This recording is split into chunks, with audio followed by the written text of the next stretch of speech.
नमस्कार मित्रांनो, आज आपण पाहणार आहोत MPSC आणि UPSC परीक्षेत विचारले गेलेले 12 महत्त्वाचे प्रश्न।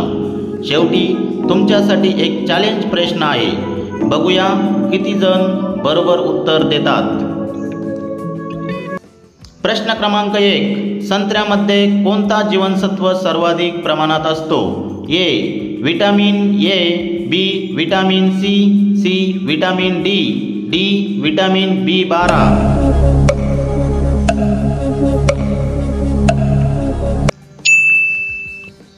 आपले योग्य उत्तर असेल बी विटामिन सी।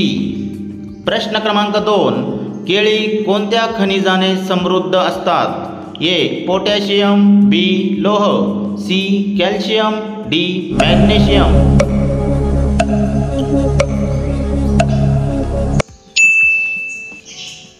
आपले योग्य उत्तर असेल ए पोटॅशियम।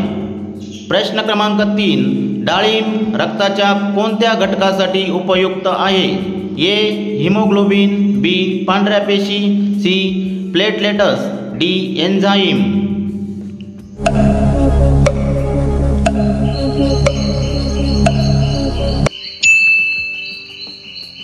आपले योग्य उत्तर असेल ए हिमोग्लोबिन। प्रश्न क्रमांक 4, काकडीमध्ये पाण्याचे प्रमाण किती टक्के असते? ए 50%, बी 60%, सी 80%, डी 95%।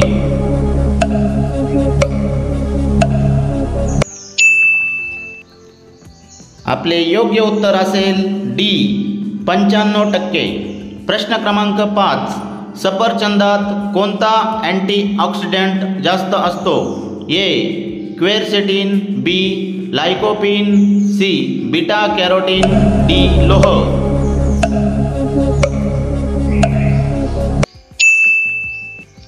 आपले योग्य उत्तर आहे ए क्वेरसेटिन।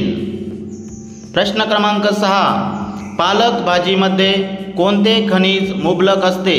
ए लोह, B potassium, C sodium, D calcium.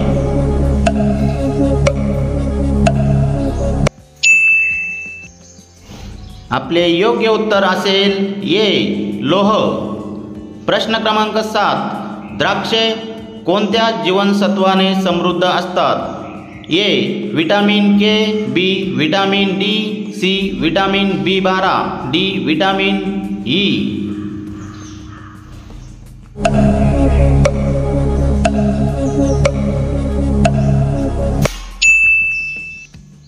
आपले योग्य उत्तर असेल ए विटामिन के। प्रश्न क्रमांक 8, भोपळ्यात कोणता घटक जास्त असतो? ए फायबर, बी लोह, सी सोडियम, डी प्रोटीन।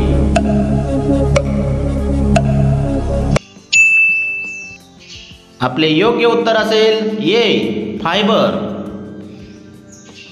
प्रश्न क्रमांक 9, लिंबाच्या रसात कोणता आम्ल जास्त असतो?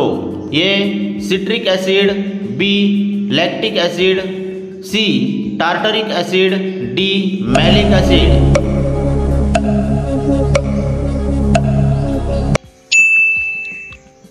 आपले योग्य उत्तर असेल ए सिट्रिक ॲसिड। प्रश्न क्रमांक 10, फणस कोणत्या पोषक घटकासाठी ओळखला जातो? ए प्रोटीन, बी सोडियम, सी लोह, डी फॅट।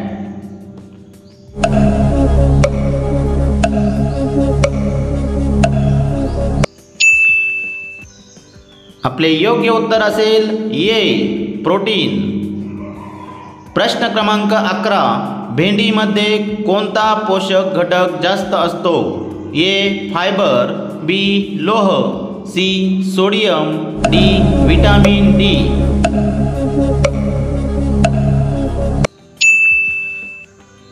आपले योग्य उत्तर असेल ए फायबर। प्रश्न क्रमांक 12, अंजीर कोणत्या खनिजाने समृद्ध असते? ए कॅल्शियम, बी लोह, सी पोटॅशियम, डी सोडियम।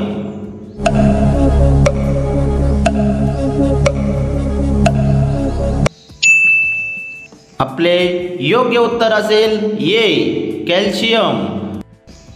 मित्रांनो, तुम्ही संपूर्ण व्हिडिओ बघितला, आनंद वाटला। आता तुमच्यासाठी एक चॅलेंज प्रश्न, उत्तर माहीत असेल तर कमेंट बॉक्समध्ये जरूर लिहा। चला तर मग प्रश्न, 2025 मध्ये सुरू झालेल्या PM सूर्यग्रह योजनाचा मुख्य उद्देश काय आहे?